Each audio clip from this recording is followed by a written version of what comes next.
is going on, everybody, and welcome to this Saturday edition of the Stochastic NHL Strategy Show.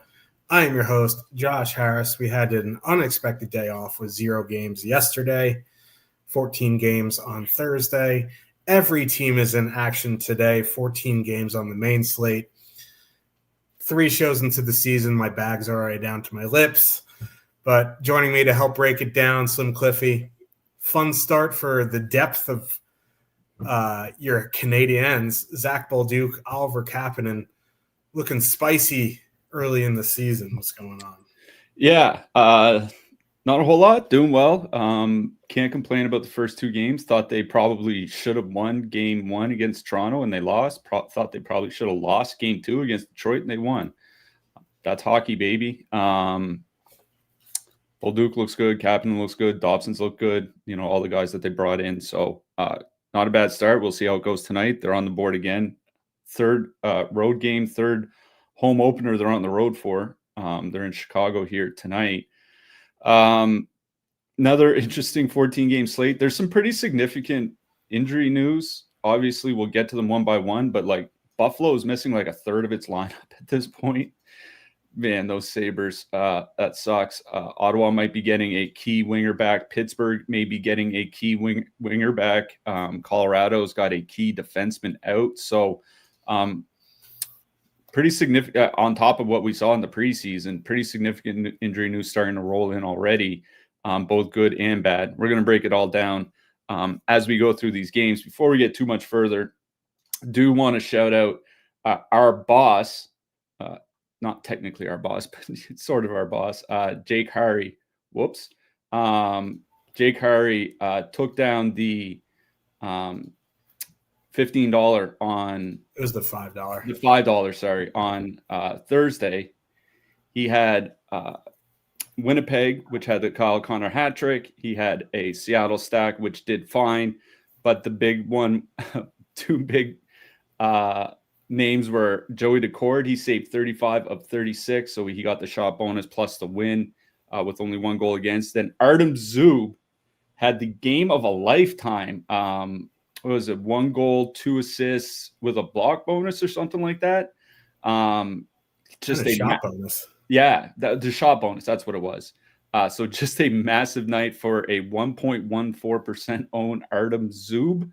2.6% owned Joey Decord, and sub 1% Andrew Peak at 15.3 DK points. So congrats to Jake. Jake is the guy behind the projections. It's not Josh and I. So that's where your projections are coming from on Stochastic. So congrats to him. It's not he came pretty close to a lot of banks last year, a lot of 1%, top 10 finishes, that type of thing. Nice to see him get on the board early here. Hopefully we can get some subs on the board again here tonight. We've had a decent week. Let's see how tonight goes. Jacob, congratulations, buddy. Happy for you. It's my favorite video. Panarin wishing Jacob Trouba congrats on him becoming a captain. Yeah, and Joey Decord basically shutting down Frostback's Ducks. He's 0 for 1 on the season stacking Ducks. He has 80 more Super Bowls, including tonight, to get back into the win column. This is another monster slate. It is the weekend. Contests are good, though, so there is nothing really to complain about besides if you live on the coast, which I do. Nor'easter incoming. I don't know how you're going to be affected by that. You are in the middle of the Atlantic Ocean somewhere. I don't know how that works, but let's get into this. I don't know what I'm talking about. Let's get into this 14-game slate. First game of the night, we have the Buffalo Sabres with a 2.9 total heading into Boston. The Bruins, 3.1 total. Boston going Pasternak, Geeky, Lindholm, Zacha, Arvidsson, Middlestat. Guys. Buffalo going Thompson, Zucker, Kulik, Tuck, McLeod, Quinn. So Norris is out. Other guys are out. The top 6.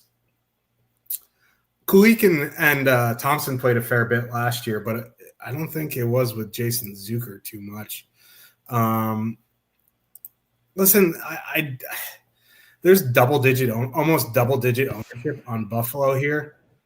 I don't love it. They do have a 2.9 road total, which is nothing to sneeze at. It's like top 5 or top 6 road totals here. There are 14 road teams, but this isn't like going into Boston in February last year. They're fully healthy, especially on the blue line, which makes a difference. Yes, like their issue more is the Bruins' issue is more offensively than defense. I mean, Hampus Lindholm is out. Stack the Sabres. No, I'm just kidding. I mean, you can. But, like, still, even though Hampus Lindholm is their best defensive defenseman, they still have Charlie McAvoy. They have Nikita Zadorov, whatever you think of him. I was going to say, you probably should stop at Charlie McAvoy. Yeah. I don't love stacking almost double-digit owned Sabres with them being that banged up on a 14-game slate. I think, one-offs or two-mans are more the avenue I take. A one-off Alex Tuck. That line is coming in at 1.4%. He is top power play. He penalty kills. He's going to play a bunch of minutes. One-off Tage Thompson, but I don't really have a ton of love here for the Sabres. The same thing can be said for Boston. I do like the top line, but at 18,900 and 8.3% projected ownership, I don't know if I'm going to full stack, especially, you have Minnesota, that's $400 cheaper. You have Vegas right in that range. You could spend up for Edmonton, for Colorado's. They're just kind of in a weird zone. Like, I'll never say no to a Pastrnak one-off. I think even pairing him with Geeky is fine. I just don't want to spend like almost $19K on a Buffalo or a Bruins line on a 14-game slate. Ideally, if I do get any exposure to this game, it'll be a one-off Pastrnak, a one-off Tuck, one-off Thompson, but full stacking and single entry, I doubt I'll get there. Yeah, I don't love the ownership on Buffalo at 9.5% on a 14-game slate, but they're only 15,600. You know what I mean? That is a very reasonable price. And you mentioned, they didn't play with Zucker last year when Kulich was up there. It was basically Zach Benson and JJ Peterka. Obviously, those guys aren't there for this game, but they were pretty good together. And in that first game, Thompson played something like 46% of his 5-on-5 time with Rasmus Dahlin on the blue line. I do think that matters. Buffalo's shot attempt rate goes up like 24% when Thompson has Dahlin on the blue line with him as opposed to anybody else. I do think missing Hampus Lindholm is going to be a big deal. I think of all the teams that have played at least 2 games so far, Boston's given up the most shot attempts per minute in the league. This is already a team that was looking shaky defensively and now is without their best defensive defenseman. I honestly don't mind Buffalo one here. The 9.5% ownership does suck. But the fact that they're under 16K, it'll let you get to some of those elite defensemen. Buffalo's top line is one of my top 10 stacks on the night, even at 9.5% ownership. That's something that I do factor in. So I do have a bit of interest in Buffalo one here. I don't really think that much of the Bruins. I think if the Bruins win, anything can happen in any given game. We know that, but it seems to me like if the Bruins win, it'll be something like happened in the first couple of games where the goaltending really stands tall as opposed to the team playing well necessarily.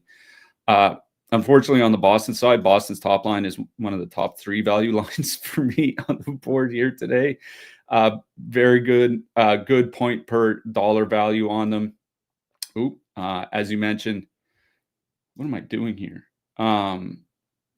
As you mentioned, the Boston top line, they get a lot of scoring from that top line. That top line is 11% top 2 stack percentage. If you look across the board here tonight, that's the number 3 line on the board behind Tampa Bay and Minnesota.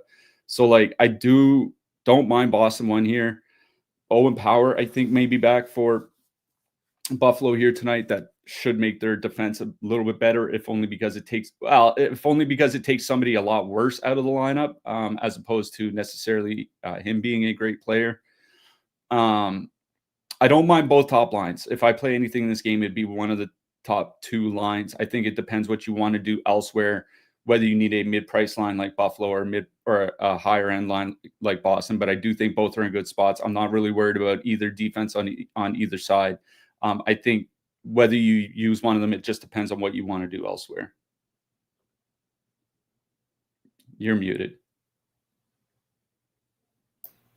We're off to a great start. I said, I don't really mind Boston 1, which is a big reversal for me from last year. But one of the reasons I don't particularly love them in single entry is this next game. Even though they have a lower top 2 stack, let's talk about it. Philadelphia Flyers with a 2.3 total heading into Carolina. The Hurricanes have a 3.6. Carolina going Jarvis, Aho, Ehlers, Svechnikov, Stankov, and Blake. Stahl, Martinuk, Carrier. Flyers going Konechny, Michkov, Couturier, Tippett, Zegras, Dvorak, Forrester, Brink, Cates. Tough schedule out of the gate for the Flyers here. In Florida, in Carolina. Doesn't get much more brutal than that. I do really, really like Carolina 1 here. They have a 6.8 top 2 stack, 3.5% projected ownership. They're $400 less than Boston 1. One of the reasons I like them, if you look at their first game against the Devils, both Aho and Jarvis were above 21 minutes. Ehlers was above 19. They're fully correlated. This Flyers team, obviously, they're going to be fun in the right matchups, but they still have issues, big issues in net. Maybe they get a little bit better defensively, but they're still getting used to Tocchet's system. I do really like Carolina 1 here. I think Carolina 2 is a decent filler line at 13.4. I mean, they're fine. I'll just throw them into that basket of, if you're making 20 to 150, they would probably be in my mix. And I don't have a ton of interest here in the Flyers. The Stahl line going out against Couturier, Michkov, Konechny, that takes me out on them. You could do a one-off Tippett if you want, but listen, I'm not running out to try to go, let's get some Flyers in my lineup tonight. So this is a Carolina game. Yeah, I would have interest in the Flyers at some point on the road in Carolina. With a 2.4 total on a 14-game slate is definitely not it for me in a single entry. On the Carolina side, the ice time that you mentioned, I think, is the most important point here. It was 2 or 3 years in a row Ehlers had averaged under 16 minutes a game in Winnipeg. And this is a guy who was 15th in the league, something like that, in points per 60 minutes, as well as being a top 10 in shots per 60 minutes. So even if it's not 19 and a half, even if he settles at around 18 minutes a game, adding an extra 2.5 minutes makes, for a guy that's typically very efficient, makes him a monster. I watched quite a bit of that game the other night because it was the one game on at 7:30 Eastern, so you could flip to that at the intermissions, and then I watched the third period. Ehlers look great. I think there's going to be some growing pains in terms of what they do once they get in the zone and getting some chemistry with his line mates and knowing when guys are going to pop out into certain spots and stuff like that. But his transition play in the neutral zone, he fit in like a glove. He was absolutely flying. There was a couple times where he was just slapping a stick on the ice. The defenseman made like an 80-foot pass, and he was in on a 2-on-1, a one-on-one where he had to step on the defenseman, those types of things. He really looked good. So, I do have interest in Carolina 1. I agree with you. That's why I don't have a ton of interest in Boston 1. It's because I would rather play Carolina. If we know that they're all going to play, like I said, let's call it 18 to 20 minutes as opposed to 15, 17, 19 or something like that. I really do like Carolina 1 here, especially where they're probably going to avoid the Couturier line because they don't typically take top line matchups. So once you get into the middle six from Philly, you get to the depth defense pairs. I think they're going to have they stand a good chance of having a good night. So really do like Carolina 1. Carolina 2 looked really good as well in that game. I thought Stankoven looked perfectly competent as a second line center. And I say second line center, but with Jordan Staal taking all the shutdown matchups, like Stankoven's not going to have to play second line center type minutes. Svechnikov kind of looked like the player he looked like in the playoffs. We know Jackson Blake is developing a good two-way game. So I agree with you. I think they're fine as a filler. But for me, this is a Carolina one game. This is a spot where I want to pay up, especially if the Flyers get in a bit of penalty trouble, because that Carolina power play looked good as well. Is the Flyers PK going to be asked? It remains to be seen how Tocchet affects them defensively, but they started Dan Vladar in their season opener. So, I mean, you have to give it to him. He played well. The broken clock is right twice a day. Yeah, exactly. Like I wouldn't necessarily say it's indicative of the future, but it wasn't his fault that they lost that game. The Flyers, they've been up and down on the penalty kill. I don't expect, like, they're not a penalty kill I would fear. Let's put it that way. Like, there are some teams like New Jersey, Carolina, or whatever. I'm like, I don't know if I want to stack against them because of the penalty kill. The Flyers aren't that. Yeah.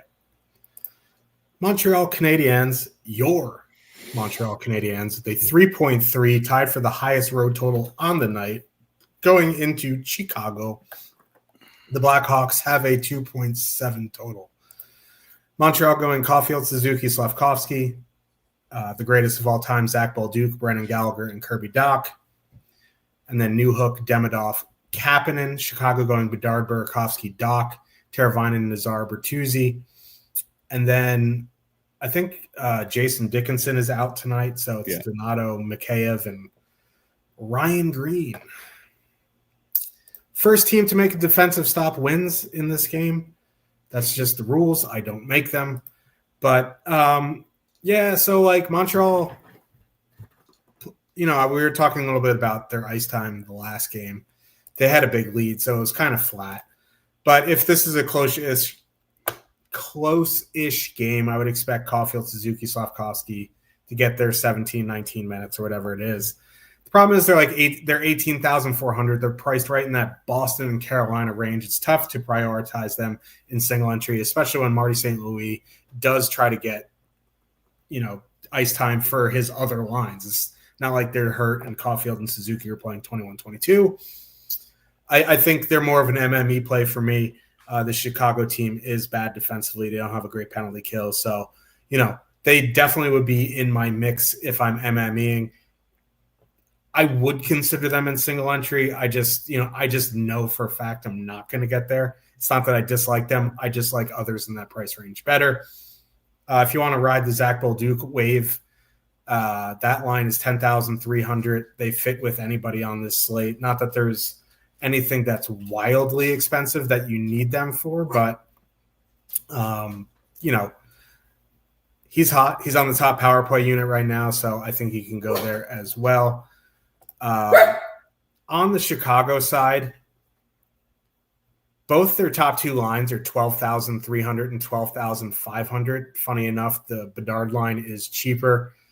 I think they're both fine from the sense that they're going to play decent minutes for their price.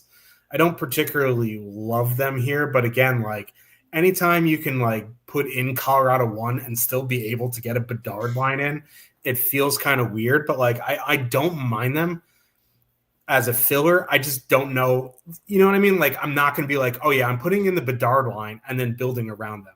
I'm going to put in the top stack that I want enough. If I happen to get to the Bedard or Nazar line, the commentator was saying the other night, then I would maybe consider putting them in, but I'm not prioritizing them by any stretch of the imagination. So I don't mind both top lines on either side. It's just I don't think I'm going to get there in single entry.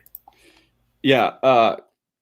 Here, for Montreal 1, just using my personal projections along with stochastic ownership projections, I have them 5th by value. The thing is there's a pretty big gap between the top 3 teams and then the next tier. So even though I have them 5th in value overall, they're closer to my 14th best team than they are to the 3rd. So it's one of those things where looking at the rest of the teams, I don't see a whole lot separating them from a Buffalo 1, a Carolina 1, something like that. You know what I mean? So I really do like the Habs top line. It's one of those things where, like, if they don't, this is one of those games that does worry me about ice time, because I think generally speaking, they're going to get their 18 to 21 minutes, depending on which player you look at, in most games, unless it's a blowout like it was against Detroit the other night, at which point they'll get less ice time. This is one of those games where I do wonder if they try to, quote, rest some players and win the game by balancing the ice time. Like, you'll see teams do that when they play Chicago, San Jose, like the bad teams. And I do wonder if Montreal tries that. We won't know until the game is over, so we'll see what happens. But that's what worries me, is that they're going to back off the ice time, even if it's not a blowout. But I do have them graded fairly highly. You know, if you look at their total fantasy points projection as a line, they're 8th. So there is something there. But for me, if I'm looking at Montreal, we'll talk about the defensemen later. I don't mind some of the guys on the blue line, or like a Gallagher, Bolduc 2-man, you know, Bolduc 1-off because he's still getting power play time, like those types of things that I am stacking. On the Chicago side,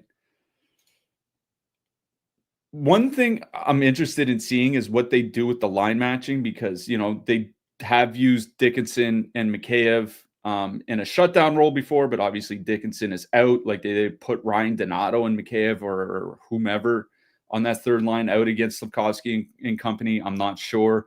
The Bedard Burakovsky dock line is grading out as a decent value for their price. I'm still not sold on Montreal's penalty kill. And, you know, Chicago has had a good power play at times. I do think there's a bit of merit to going to that Nazar line, just to get a lot of exposure on the power play, even though I do have the top line as a better value. But going to be honest, Chicago's not inspiring a lot of confidence. It's like, if they do get some goals, it's going to be like fast break, off turnovers, you know, Nazar beat somebody, that type of thing. It's not because they're, you know, outplaying the other team and those types of things on a 14-game slate. Like, playing them on the 3-game slate like we did the first night is one thing. Playing them on a 14-game slate is an entirely different beast. So I think my interest is more on the Montreal side than the Chicago side, but I don't think I'm going to be full stacking anything out of this game. Yeah. Bacon is in his weekend party mode, but he is about to go hang out in the basement. Toronto Maple Leafs with a 3.2 total heading into Detroit. The Wings have a 2.8 total. Toronto going that. Okay. Sorry. Toronto going Matthews, Nyes, Michelli, Nylander, Tavares, McMahon, Domi, Robertson, Dakota, Joshua.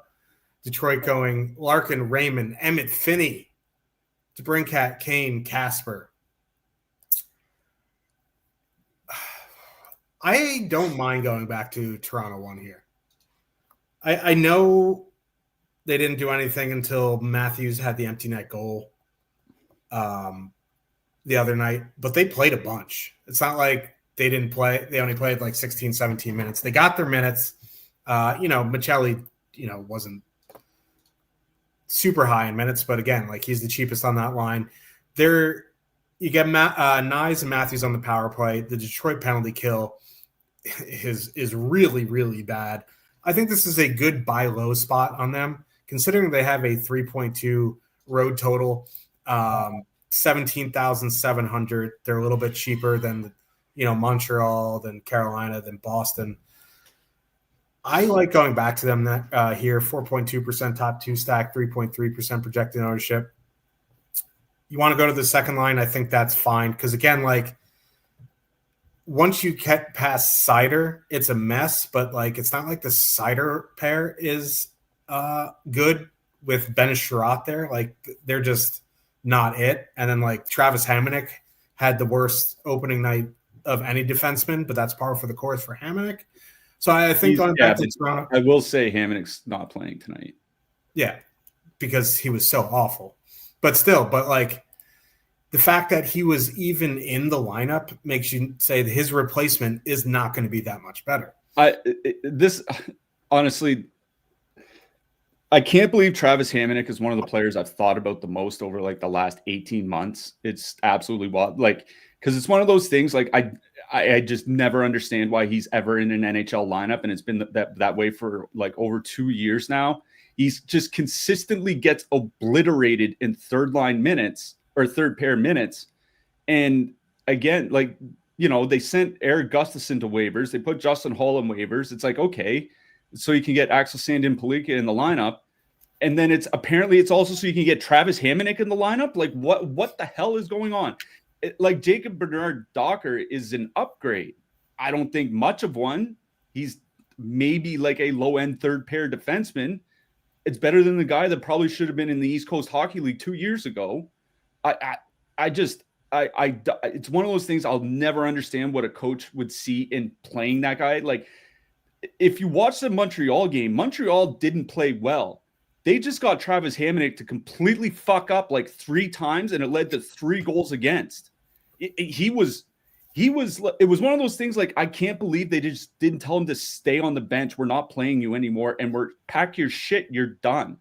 Like I said, Bernard Docker is an upgrade. I will never, ever, ever, ever, ever understand why Travis Hamonic has been in an NHL lineup at any point in the last probably like 3 years, at least 2 years. It's baffling to me. It's one of those things where, like, I would say this team is trying to sneak tank. They're intentionally trying to lose games to get a high draft pick, but Detroit's trying to make the playoffs, so I don't fucking get it. Anyways, you're up. The Yzer plan, baby. But yeah, no, like whether it's Bernard Docker, whether it's Hamonic, the third pair for Detroit is garbage. Listen, if you want a power play stack here, I think that's perfectly fine.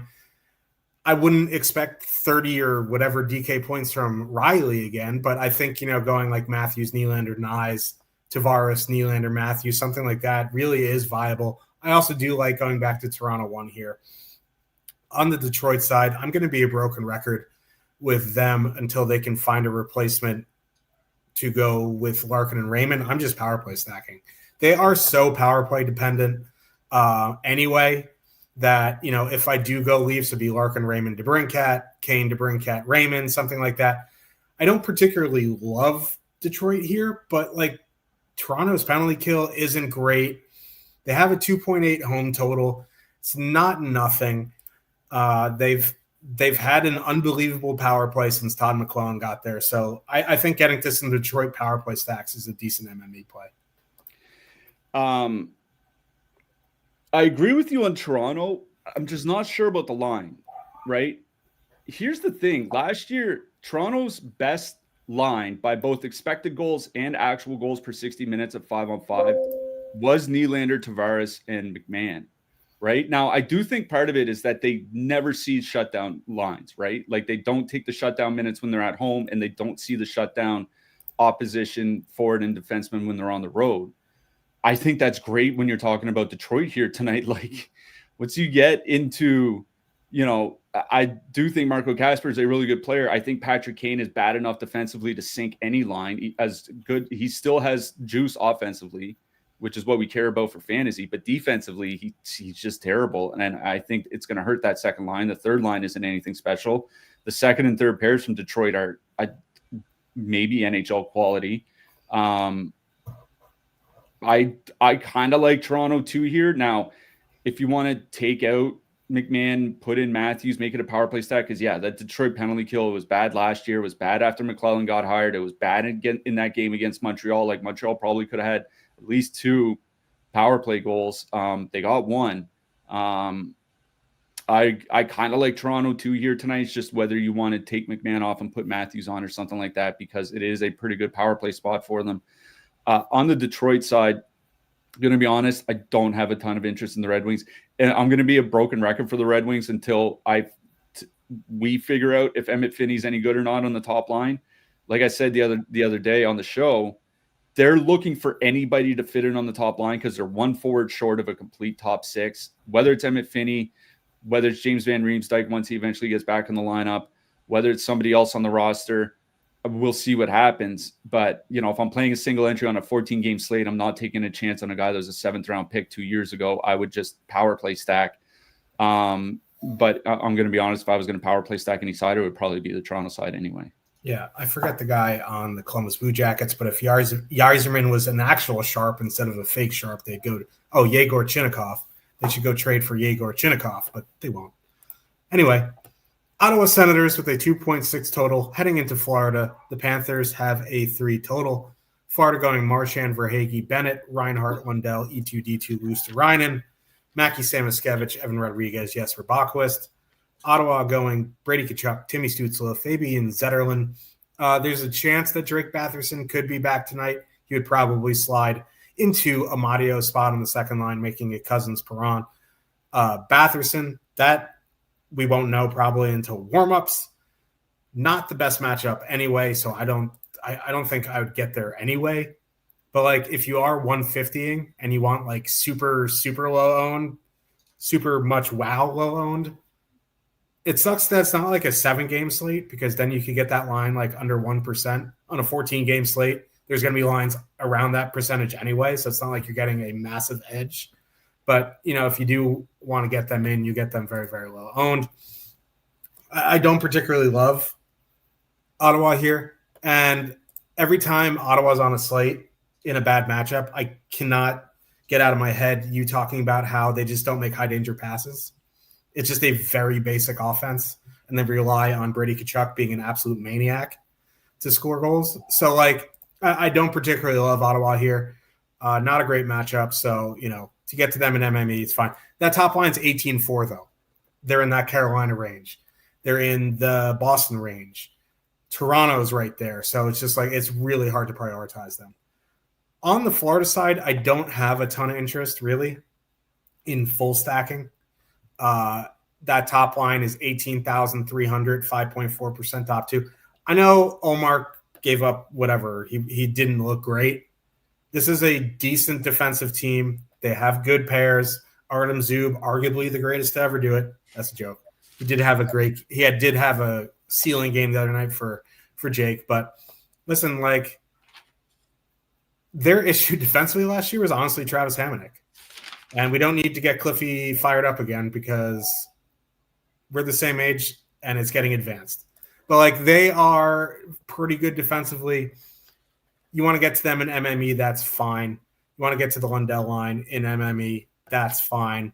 Even the Samoskevich one-off, that's fine. But full stacking in this game is going to be a pass for me.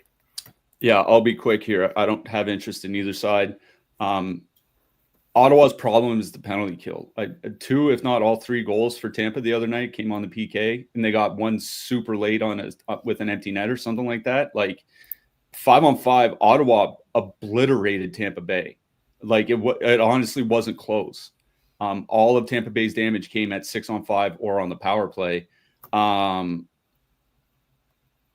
Ottawa, Florida could take advantage of that, but I mentioned on the show the other day, without Barkov, Florida's top power play generates 17% fewer shots.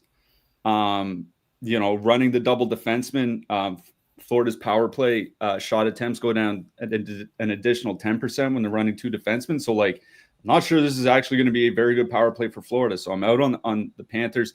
The only interest I would have would be on the Ottawa side is if they do go Cousins, Perron, Batherson for 2 reasons. 3 reasons, actually. They'd be fairly cheap, right? If it is Cousins, Batherson, Perron, that's 13,200. They're a legit filler stack, and you get 2 out of the 3 on the top power play unit. So they're cheap. You get 2 out of the 3 on the top power play unit, and they would avoid the Gustav Forsling pairing pretty much all night. So then you get into the second and third pairs, and that's where Ottawa could actually take advantage. That's the only thing I'd have interest in is if it's actually Cousins, Perron, and Batherson. Otherwise, I have no interest in this game. Washington Capitals with a 2.8 total heading into Long Island. That sucks. The Islanders have a 2.7 total. Johnny Duran suspended. Islanders going Horvat, Duclair, Heineman, Lee, Barzal, Palmieri. Washington going Ovechkin, Strome, Protas. No, they had McMichael up on the top line, right? Yeah. Ovechkin, Strome, McMichael, Protas, Dubois, Wilson. Okay. So with Drouin out, Duclair moves up. Horvat and Duclair played a bunch last season, but I think a lot of that was with Barzal. And Duclair was hurt. Like he was playing through a groin injury whenever he was in the lineup, and then obviously he missed a ton of time. Like him and Horvat have actually decent numbers together, but it was with Barzal. Like I don't dislike Heineman, but he's nowhere near the offensive player that Matt Barzal is. So I think if I was going to go to an Islanders line, I'm going back to Barzal, Lee, Palmieri at 15-8. 8.3% projected ownership to 5.2% top two stack feels bad. But, man, they had, 16 shots on goal in the first game? 15,800. Washington's not a good defensive team. I honestly don't mind going back to that line. Will I get there in single entry? I don't know yet. I haven't built. But, the fact that I'm even considering it makes me nauseous. But, they were really, really good the other night. I think they're in play for me. Horvat, Duclair, Heineman, fine. They're only 11,400. You know what I mean? They're more of a filler for me. But for me, the Islanders Barzal line is what of interest for me. On the Washington side, with McMichael on the top line, no idea how long that lasts because McMichael got moved all around the lineup last season. If you want to one-off Ovechkin, you want to one-off Wilson, fine. But I honestly don't have a ton of interest in the Capitals here tonight. Yeah, I don't have much interest in the Caps either. We went over it on the show the other day. I think they're due for some pretty big regression this year. I'm not sure how long these line combinations are going to stay together. If you want to do some one-offs, Tom Wilson got a ton of ice time the other night. Now that was because they did have a fair number of power plays, but 5,600 Tom Wilson, I think is playable. That type of thing, I think that's fine, but I'm not full stacking. On the Islanders side, we mentioned on the show on Thursday, how good Lee and Barzal were last year. 4.3 goals per 60, 3.5 expected goals per 60 in 277 minutes together. First game this year, they only had the one goal.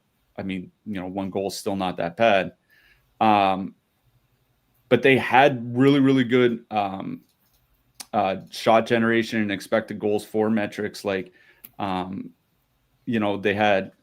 5.5 expected goals per 60 in that first game. This is a really good line. It's not a great matchup, but the thing with them is that they're still just 15,800, 5.2% top two stack. The problem for me is I think that Buffalo top line is probably a better stack. And they're right around in that price range. So I don't know, maybe you want to play both of them. I think I'd rather play Buffalo, but the one line that I do have interest in this game is going back to Lee, Barzal, and Palmieri. Until their price comes up, I know the power play is still going to suck. That's the one thing that does put a cap on their, smash time upside. But until they show that they're going to be worse or the price goes up or something changes here, as long as they stay around that 16K range, basically any matchup, I'm going to have interest in that Lee, Barzal, Palmieri line. New York Rangers, they 3.2 total. Heading into Pittsburgh, the Penguins have a 2.8. It's a rematch from the other night. Vinny Trocheck is out week to week, upper body injury. Brian Rust could be back tonight. They were, the beats were speculating that he could be back. If that's the case, he would slide into that top line, making them an even 19,000.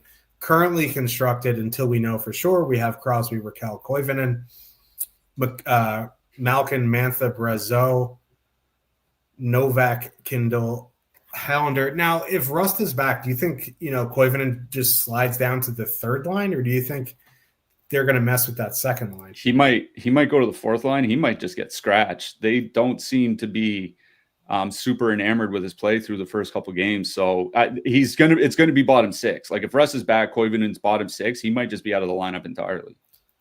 Damn. Okay. But yeah, so the reason I ask is because the Malkin, Mantha, Brazeau line has been good through 2 games. Now, Brazeau, if he maintains this pace, is the next coming of Wayne Gretzky. But, you can ride the wave in DFS here. And let's be serious here. They're going to avoid Fox and Gavrikov. And after that, the Rangers suck. So, Christ, man. Do I really want to play Malkin, Mantha, Justin Brazeau on a 14-game slate? No. But, 13,500. They've been really, really good to start the season. I think you got to consider them. Yes, it's going to be Igor, and he has been excellent to start this season. That's the one thing that's keeping me from, giving them some serious thought in single entry. I think they're a fine MME play. Pittsburgh won if Russ is there at 19,000. Carolina. 20K, by the way. Huh? 20K even. 20. Yeah, my math is really bad. 20K, it's just too much. You know what I mean? I was going to say it was too much at 19 because you have the Carolinas, you have the Torontos, you have all that, Boston. But at 20K, then you could just go up to Colorado. You could go up to Tampa Bay. They're just kind of priced out for me. If Koivinen's there at 17.6, I actually think they're more playable at that price. So I don't have a ton of interest in Pittsburgh. If Rust is back, it would be the second line. On the Rangers side, I'm in a pickle. They have a 3.2 road total. Only Vegas and the Ducks have higher. But Mika Zibanejad and Artemi Panarin have never worked together. The one thing is they are fully correlated now with Alexis Lafreniere. I don't know, man. They looked awful against Pittsburgh, and then they looked great against Buffalo. It's a Dr. Jekyll, Mr. Hyde conundrum. The homer in me wants to go back to give them a shot, but the realist in me saw Mika Zibanejad play center away from JT Miller last year, and it was disgustingly bad. So, if you want to get there in MME, I think that's fine. I don't think I'll get there in single entry. Panarin and Zibanejad, for whatever reason, just don't work. So I think I'll take a pass on it. And if it burns me, it burns me. Miller playing with Cooley and Connor Sheary. If you want to one off JT Miller, fine. But really, this is more of an MME game. And it's honestly Pitt 2. And that just says everything you need to know about this game. Yeah. So as far as the Justin Brazeau thing goes, one thing I will mention is that he is one of the most efficient shooters in the NHL. If you look back, basically since the start of the 2023-24 season, he's top 10 for fewest shot attempts needed per expected goal. He's in that Anders Lee, Matthew Nyes type range where he doesn't need high volume to generate good quality. And we mentioned on the show on Thursday, Malkin, he's off to a great start. Just generally speaking, over the last few years, he hasn't shot a lot, but his playmaking is still pretty good. Playmaking is the thing that ages the best for a player. It's why guys that tend to stick around into their mid to late 30s are all really good playmakers. It's not necessarily snipers or types like that. So, he's not going to keep doing what he's doing now. But that Brazeau would actually have maybe push a 20-goal season, do something like Zach Bolduc did last year. I think that's perfectly reasonable. As you said, avoiding that Gavrikov-Fox pairing, once you get into those second and third pairs, I do think there is something there at 13,500. I don't have interest in the Pittsburgh top line. The reason I would play Pitt 1 if Rust is in is if I'm playing 150 entries in any contest, Rust is going to be very low owned because he won't be announced until warm up. So you can get that at a very, very low combination. And anytime you can get a sub 1% perfectly correlated top line, I'm going to guess they're going to be sub 1% if Rust plays, just because it'll be a last minute thing. That's why I would want to get a few in. Other than that, for me, it's Pitt 2. I have no interest in the Rangers. I don't think JT Miller and Connor Sheary are going to light things up. And you mentioned, we were talking before the show, Artemi Panarin makes Mika Zibanejad a more productive center, but Mika Zibanejad makes Artemi Panarin a less productive winger. And we don't know how the power play is going to work out without Trocheck there, because Trocheck's pretty much been a staple of the top power play unit for like 3 years now. So you're taking a gamble on Lafreniere being able to fill Trocheck's role. I think he can. Do I know he can? No. And I don't think this advantage ad line is going to be very good. And I don't think Connor Sheary is going to elevate JT Miller's production. So I'm out on the Rangers. The only thing if Rust is on the top line, I'm playing a bunch of lineups. I do have some interest in Pitt 1, but for me, it'd be Pitt 2 or bust. Yeah. And it's very early in the season, and we haven't really talked about line stats yet because they haven't been playing too much. But if you see in the chat, we got our pal Quick Party in there. He does do the line matching. And if we do, say like, oh, this line in 97 minutes has a 3.2 expect, generally it's from his sheet because he streamlined it for us. And if you are interested in line matching, check out @line-matching on Twitter. He does it all season. He has deals. He has a Discord as well.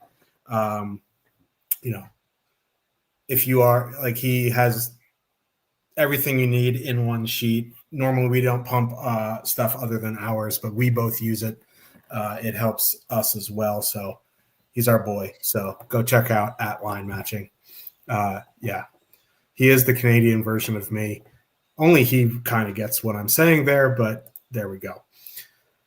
New Jersey Devils, 2.8 total. Heading into Tampa, the Lightning have a 3.2. Tampa going Kucherov, Gensel, Point, Hagel, Cirelli, Goncalves, Bjorkstrand, Gord, Geeky. Devils going Hughes, Bratt, and I think it's Andre Palat now. Yeah, they said, I think the Donoff, they said a broken fibula, I think. So he's going to be out a little while. Yeah, that hurts. Meyer, Heischer, Mercer. 14-game slate. The other night, we're like, we don't really want to play a $22,000 line. And then like Gensel had like a 3-point bonus in 7 minutes or whatever it was. But, it still stands. They're 21,800. They do have a 15.7% top two stack, 4.5% projected ownership. Generally, the Devils are a good defensive team. Generally, they have a good penalty kill. It's just really, really expensive. It's not like it's the best matchup. If they were playing something like, the Sharks, obviously, or like Chicago, and they were coming in at that percentage at that price, I'd say, you'd have to consider it. But, this is a bit more of a difficult matchup. So never going to say no to a Kucherov one-off, but full stacking a $22,000 line on a 14-game slate and single entry is just not something I do. I don't think Cliffy does it much either. MME, different story. 4.5%. You want to get over the field because you really like them. Get 10%. That's only, and you still have 135 lineups to have fun with. So the second line, I think they're fine as well. 1.3% at 13.3. Cliffy really liked Gordon Bjorkstrand the other night, and Bjorkstrand scored a power play goal. So, I don't know there's a tremendous need for a $9,600 line here, even though we have 14 teams. But, one off Bjorkstrand's fine. The Devils side, it's like it's not that like Tampa's some defensive factory, right? But like going into Tampa and facing Cirelli and Hagel is honestly a nightmare. So I'm out on Hughes and Bratt. Heischer, Meyer, Mercer, like until Mercer is somewhere else, like that line isn't really that great. So I'm probably out on the Devils and single entry here. If they get into your mix, then I'm fine. But so really Tampa 2 for me. Yeah, I'm out on Tampa. When I'll be playing Tampa, it'll be good in good power play matchups.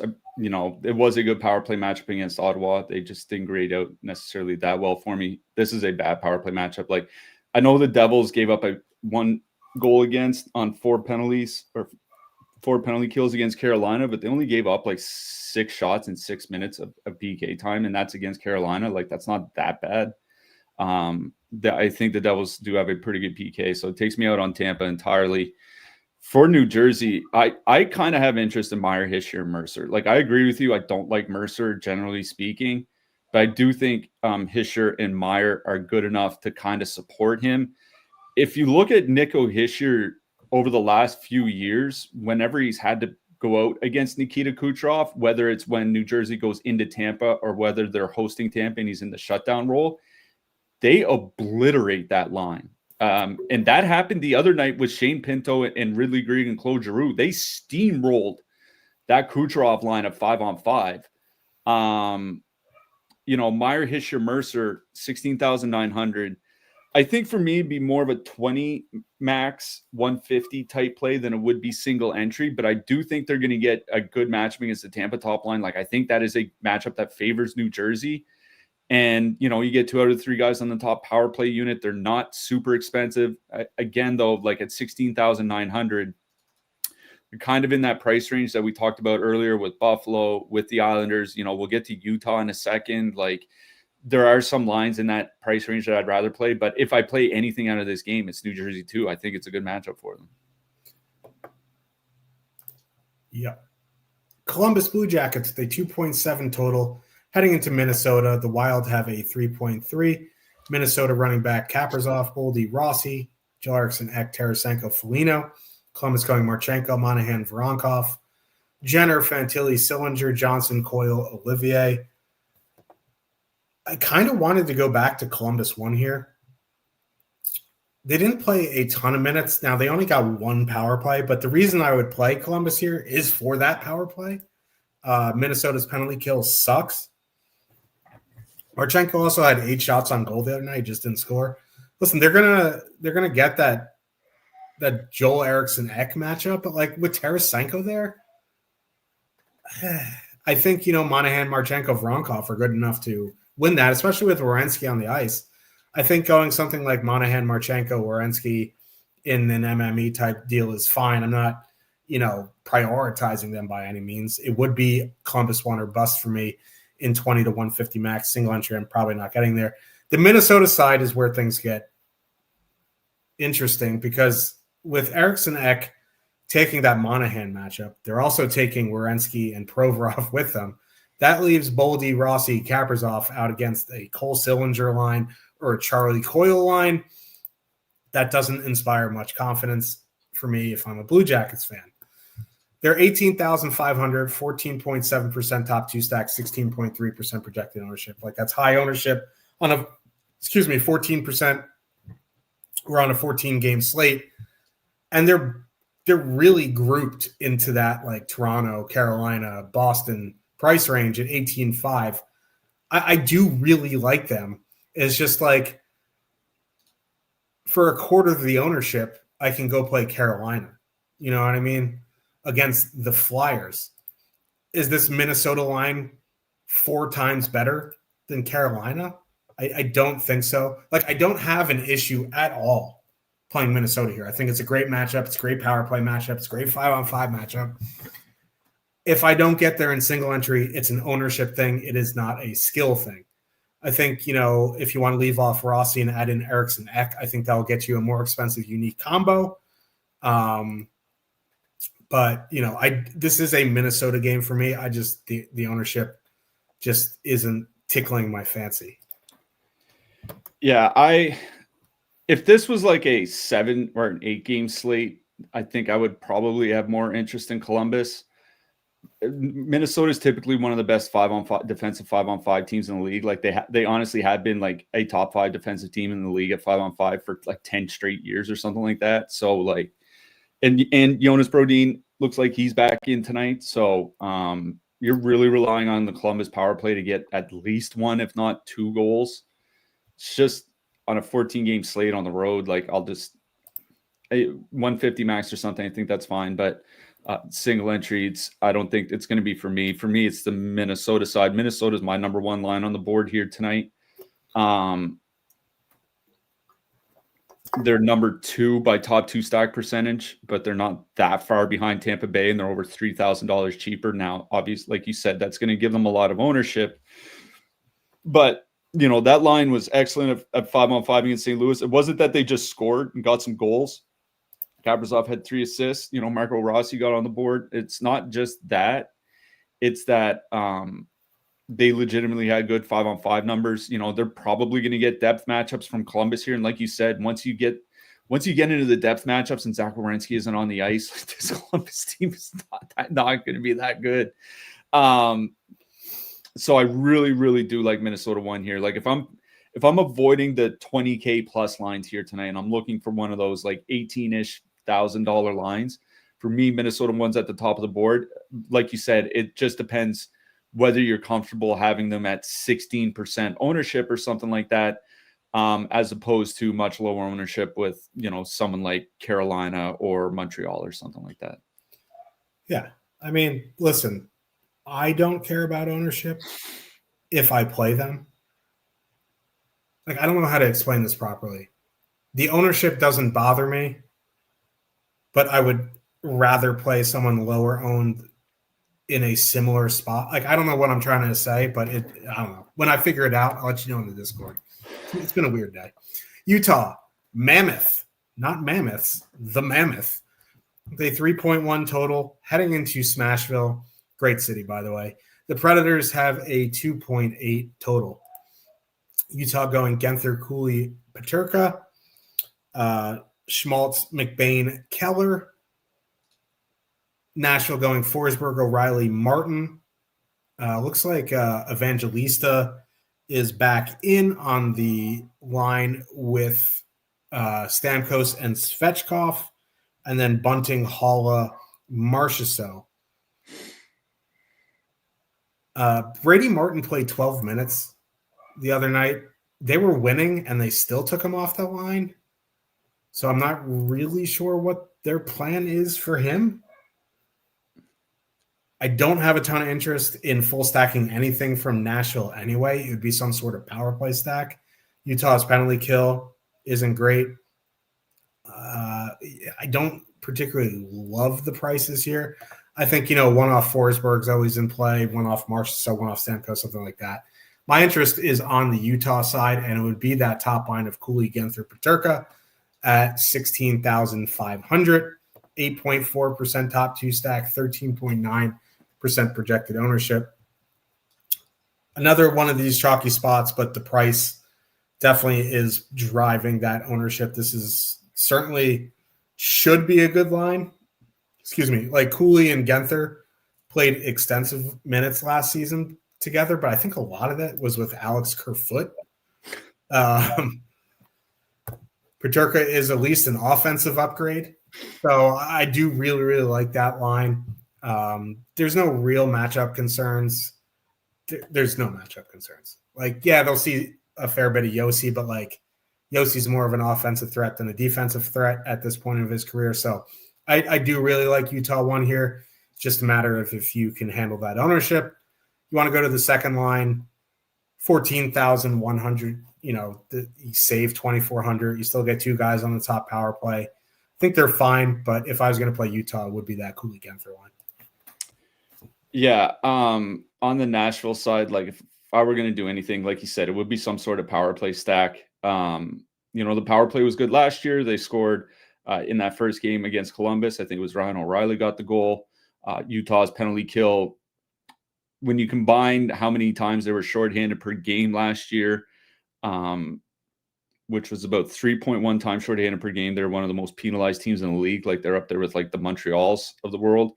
When you combine that with like a modest penalty kill, like their power play goals against per game was like 8th worst in the league or something like that. So like if you did want to just take Brady Martin off and put O'Reilly, Forsberg, Stamkos, something like that type of 3-man, I think that's the way that I would go with Nashville. I'm not 3-man stacking their even strength lines. Like I just don't have a lot of confidence that they stay together.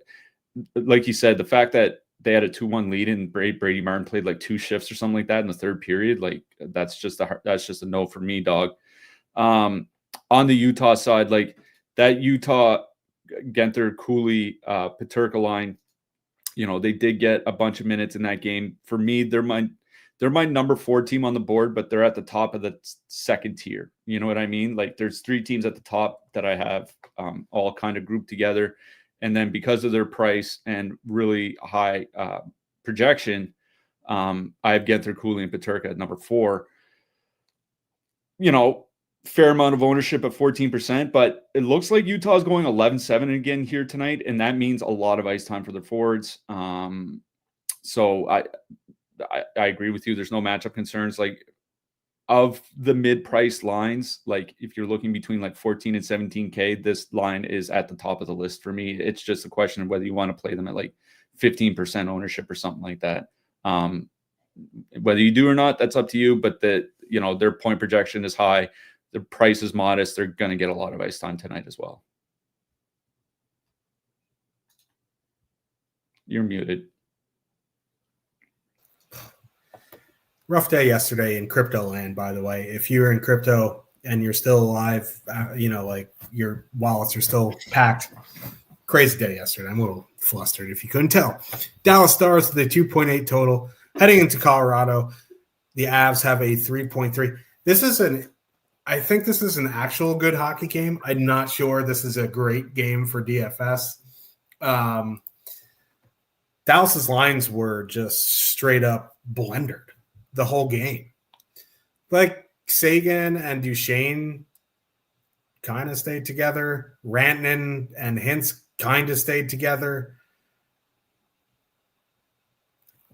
Everyone else was just kind of rotating everywhere. And it wasn't like Rantanen played 22 minutes.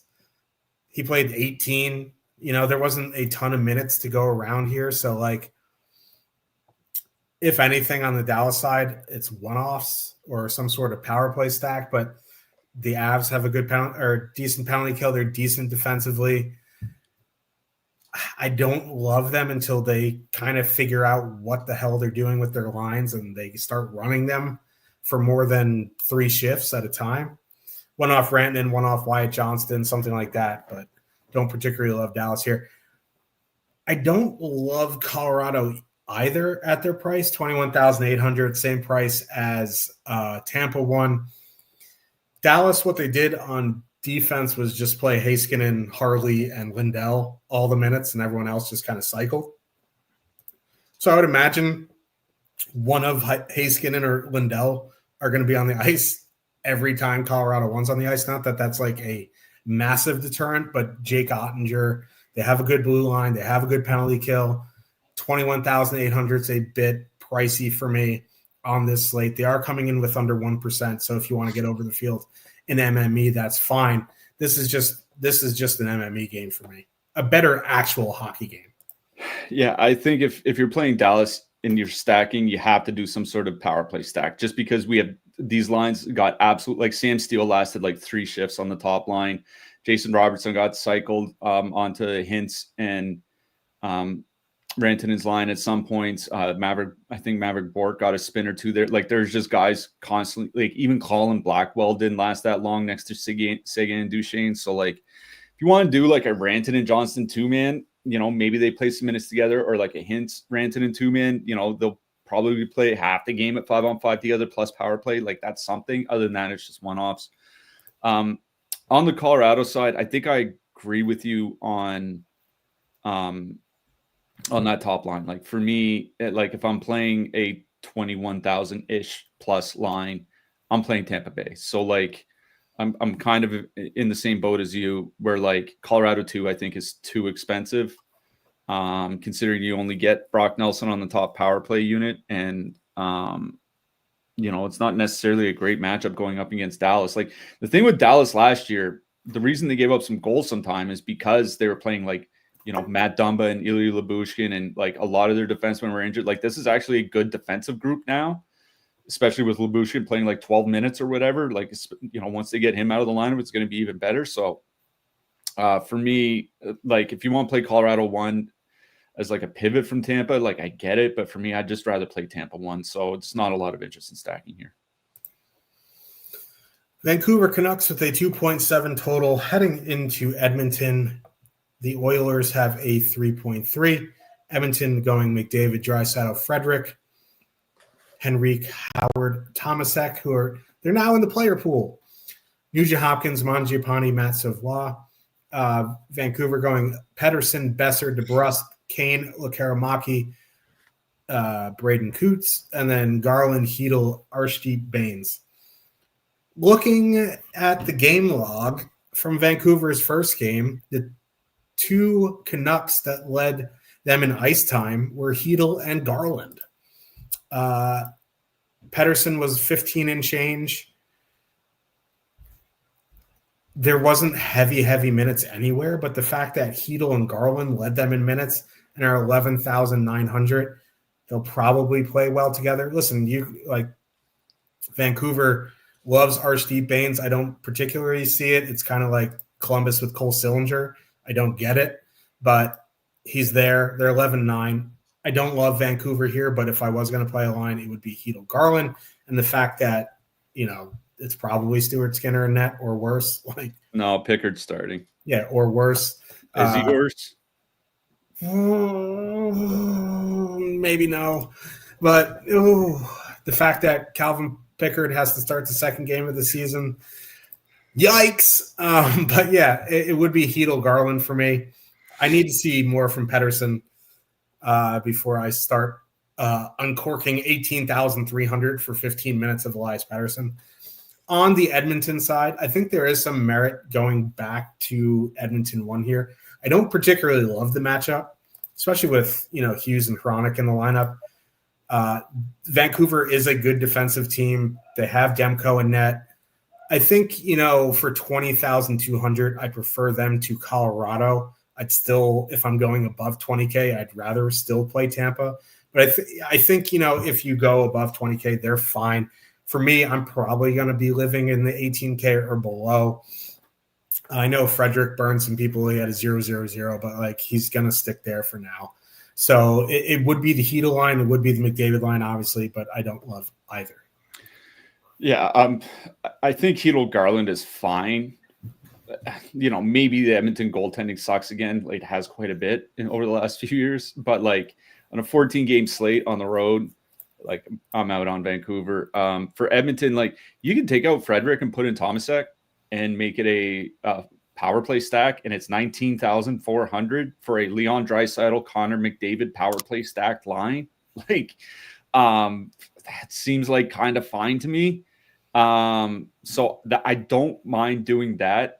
That saves you over $2,000 from Colorado and Tampa Bay and stuff like that. That's quite a bit. That gets you from a punt defenseman to a mid-tier defenseman or something. So I don't mind doing McDavid, Draisaitl, Tomasek. The Vancouver PK was certainly up and down last year. I don't think it's going to be bad. I don't think it's going to be they're going up against Carolina and New Jersey. You might not want to play the power play guys. And it's Edmonton anyway. So I think I do like a McDavid, Draisaitl, Tomasek stack here. That's basically all I like out of this game. Vegas, Golden Knights, 3.3 total. Heading into Seattle, the Fighting Jake Harries have a 2.7 total. Vegas going Eichel, Marner, Barbashev, Dorofeyev, Hurdle, Saad, Stone, Carlson, Riley, Smith. Seattle going McCann, Beniers, Eberle, Schwartz, Wright, Tolvanen, Marchman, Stevenson, Winterton. I just ripped off 3 third lines there. My interest is on the Vegas side. Surprise, surprise, surprise. I think it would be the top line for me of Eichel, Marner, Barbashev. You get 2 of the 3 on the top power play.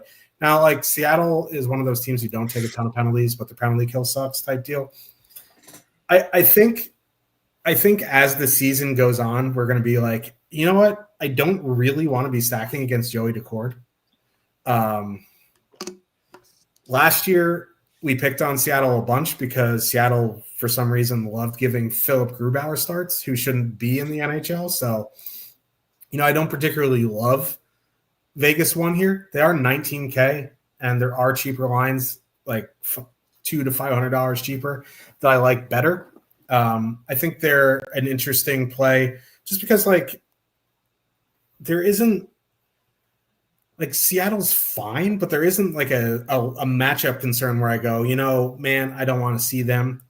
Where Eichel and Marner can't win that matchup. You know what I mean? So I think they're fine in MME. I prefer others in single entry. You want to drop down to Hurdle, Dorofeyev, Saad. They've been great since Saad got there last year. No issue there. You want to one-off a Mark Stone because he's on the power play and getting almost no ownership. Fine. But it would be that top line for me for Vegas. On the Seattle side, again, I hate stacking Seattle as it is. It's a 14-game slate. You put a gun to my head, I'll tell you to go stack McCann, Beniers, Eberle, but the first thing I did on this slate was 14-game slate. I'm not dealing with Seattle. Yeah, I agree with you. Like, it's funny. I said I had no interest in Seattle on the last show, and sure enough, Jake Binks 10K with Seattle. So, that's how that went. But yeah, no interest in the Kraken. Like, I know he won 10K with him. I'm glad that he did. Seattle also got one goal from each of their top three lines in 1-3-1. So, they really didn't do a whole lot there, just fine for the price. So yeah, out on Seattle. On the Vegas side, there aren't any matchups that I'm really worried about. I agree with you on that. So honestly, I think at that point, I would just go with what I think would be their best line that gets a lot of ice time, and that's Eichel, Marner, and Barbashev. And the thing is I looked at the game logs for Vegas so far. I played 2 games. They played the Kings and the Sharks. Eichel's played nearly 60% of his 5-on-5 time with Shea Theodore on the ice. Like, they're making a point to having Eichel, Marner, and Theodore all on the ice together at 5-on-5. And if you're playing that much with Shea Theodore, who's like a top 10 offensive defenseman in the league, that gives them a great matchup both 5-on-5 and on the power play. So I think for me, it's Eichel, Marner, and Barbashev.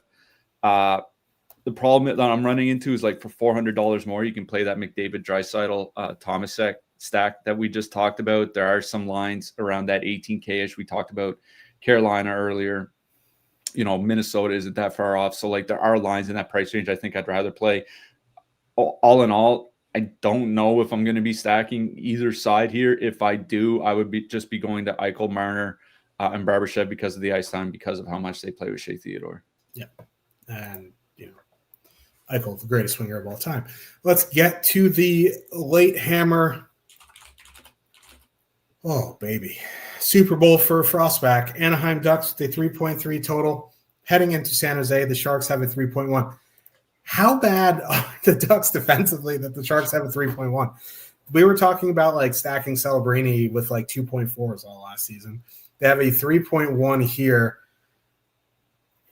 I think that, they've only played one game, but the line that led them in ice time was McTavish, Gauthier, Bennett, Seneke.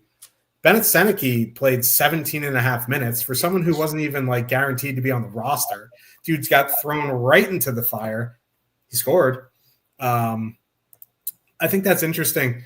Carlson, Kreider and Terry were in the 16s. Uncle Leo is in the 18s. So, like, listen, you want to go to a Ducks line, I think it's the McTavish, Gauthier, Seneke line. The problem is everyone has that idea.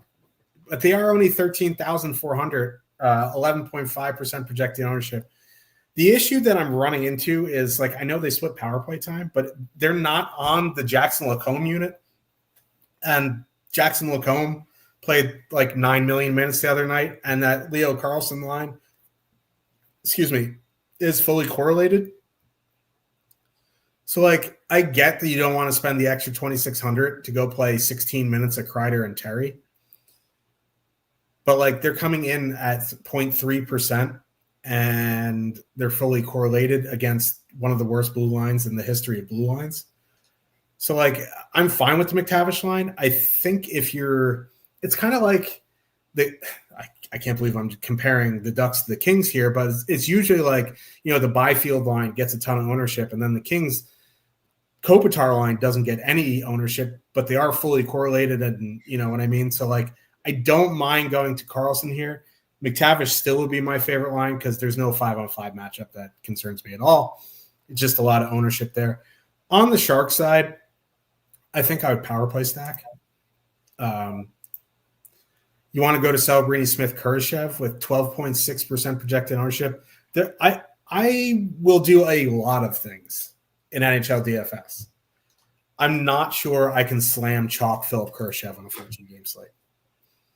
Like, I have to draw the line somewhere. So I think what I would do if I want to play Celebrini and Smith is leave off Kurashev and add in Toffoli, add in Eklund. I don't even know if I want to play John Klingberg, but we'll get to defensemen at the end there. So I think it would be some sort of Celebrini, Smith, Toffoli, or Eklund. If you want to just straight up go to that second line, fine. But like, I really want to get Macklin Celebrini in here. So it would be the Celebrini line, but leave off Kurashev, add in the power play guy. And I like the McTavish and Carlson's line here. Yeah, I agree with you.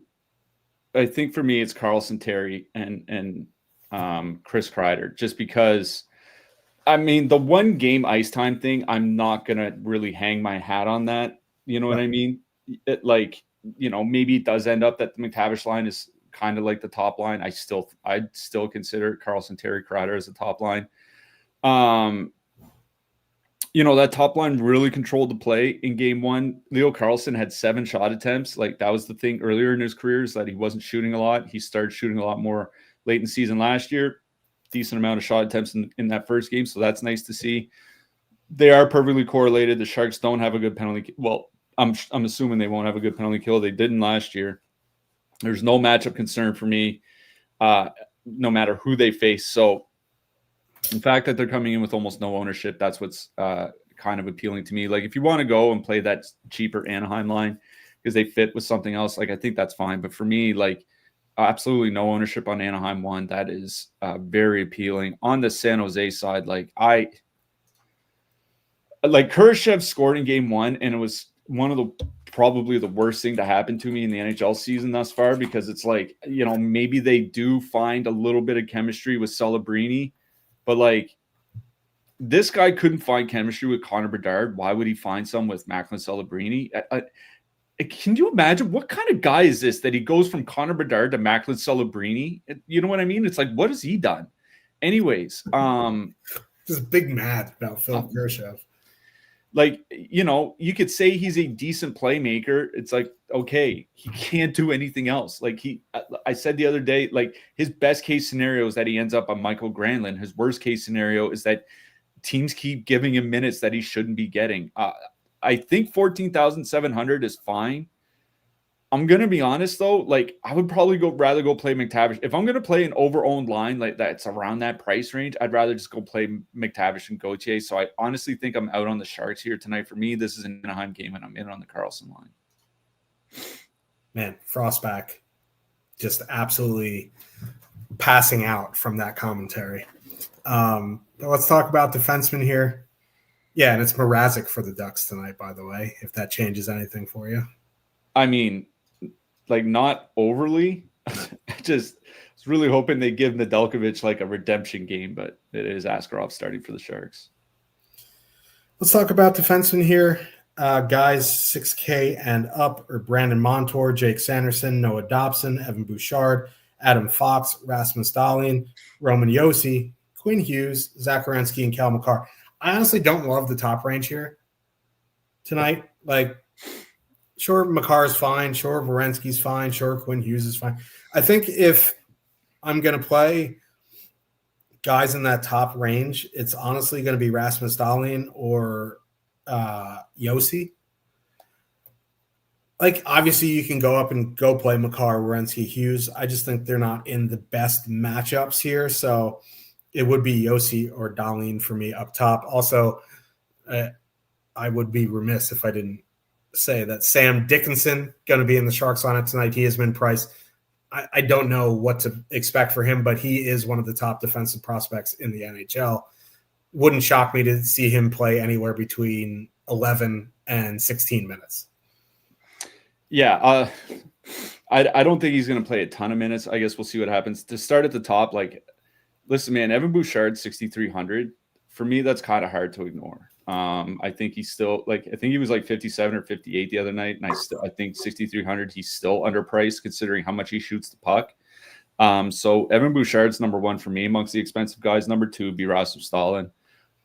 25 minutes. He's going to play a lot with Tage Thompson. It's a good matchup for him. So for the expensive guys, it's Bouchard or Rasmus Dahlin. Mid-price range, like, Dougie Hamilton's grading out as a fine value, but he only played 19. I know he scored in the first game, but he only played 19 minutes, and I'm not sure how high up the depth chart he actually is at this moment. Like, it's a Dougie Hamilton thing, though. Yeah, I mean, that's true. I'm pretty sure in the playoffs he was 6th on the blue line in ice time. Like, I don't know, man. Charlie McAvoy, even 5K, he's going to have to play minutes with Hampus Lindholm. Like, let's face it.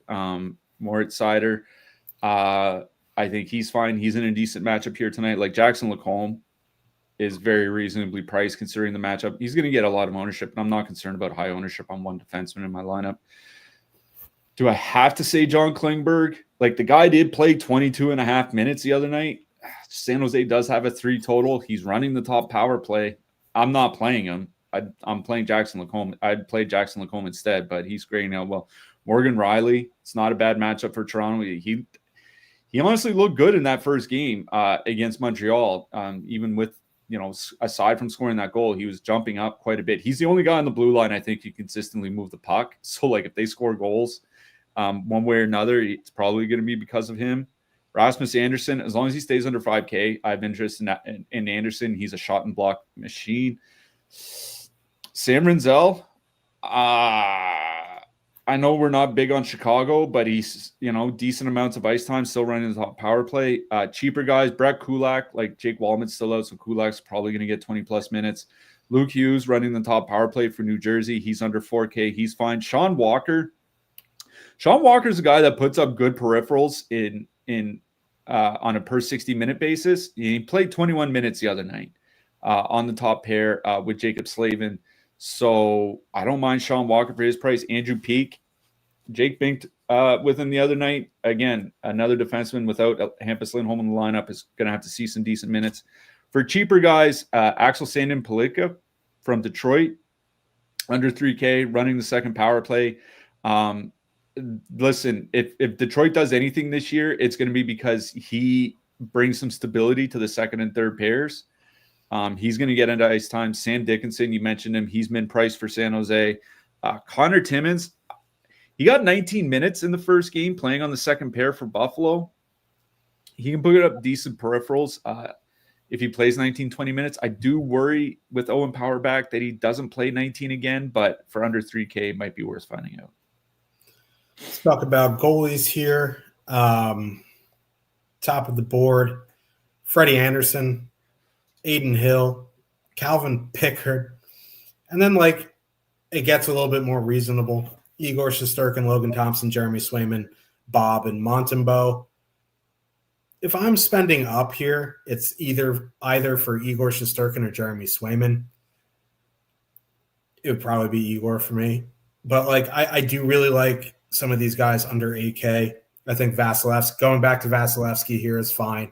I know Ottawa, people got burned by him last time, but Vasilevsky's fine. Philip Gustafson, 7,900 as well. Vejmelka at 7,800. Nashville was one of the worst 5-on-5 scoring teams in the league last year. Jake Ottinger is a little bit more feisty, but 7,600 is fine. UC Saros as well. Askarov at 7,400. If he's that cheap at home against almost anyone, I consider him.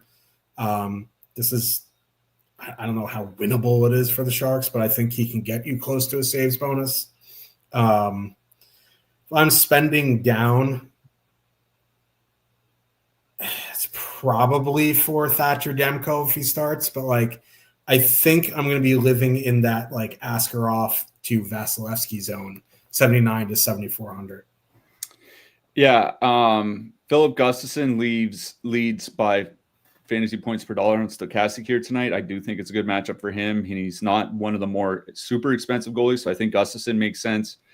Bobrovsky against Ottawa, Ottawa, until they can prove to me that they're a consistent 5-on-5 scoring team, I'm going to assume that they're power play merchants, and Florida typically has a good PK.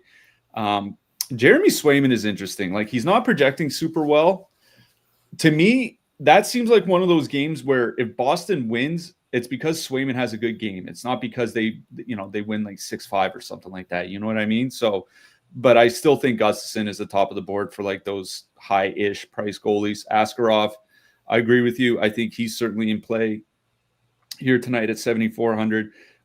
Joey Decord, like for me, like I do think he's a really good goalie, and it's not like the best. Obviously, it's not the best matchup for Seattle here with Vegas in town.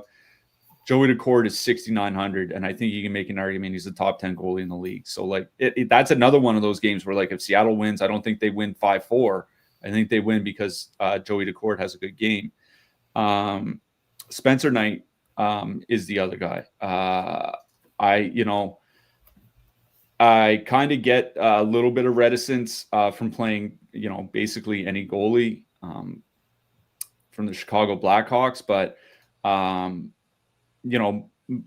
I do think Montreal will have a little one of those like generate a lot of shots, but not necessarily a lot of goals at times. We saw that against the Leafs. I do think Spencer Knight is another one of those goalies where I think if Chicago wins tonight, it's not because they win like 6-2 or something like that, or 6-5. It's going to be because Spencer Knight keeps the goals against down, and it's like a 3-1, 4-2 win or something like that. Yeah, lots of goalies to choose from. As always, if you like one, go play it. Goalies, weird creatures. We will potentially be here every day next week. We'll have to see on Monday. Yeah, I'm not sure about Monday. We'll post that in the Discord. It is a holiday. There's a pile of afternoon games, so not sure about that, but definitely Tuesday onward from there. Yeah. If there's a 5-game main slate, it depends what DraftKings does, and it depends if the contest's worth it. But, Tuesday onward, we will be here. Tuesday is the big spinorama on DraftKings, so come hang out with us. Who you liking for your hat trick pick? I don't know. It's like I keep putting my faith in these guys, and they keep disappointing me. But I never learn lessons from anything I do wrong in life. So Jason Zucker. Okay. Usually I'm the spicy one, so I feel like I have to go with a little more mainstream. So I'm going to go with another Sabre, a former Sabre, JJ Peterka. Ooh, I like it. Go Utah. Go Mammoth. Good luck, everybody, tonight. Thanks for hanging out with us on this lovely, not lovely Saturday afternoon. Hope you enjoy the rest of your evening and you win some money in the puck streets. Good luck tonight. Good luck tonight, everyone.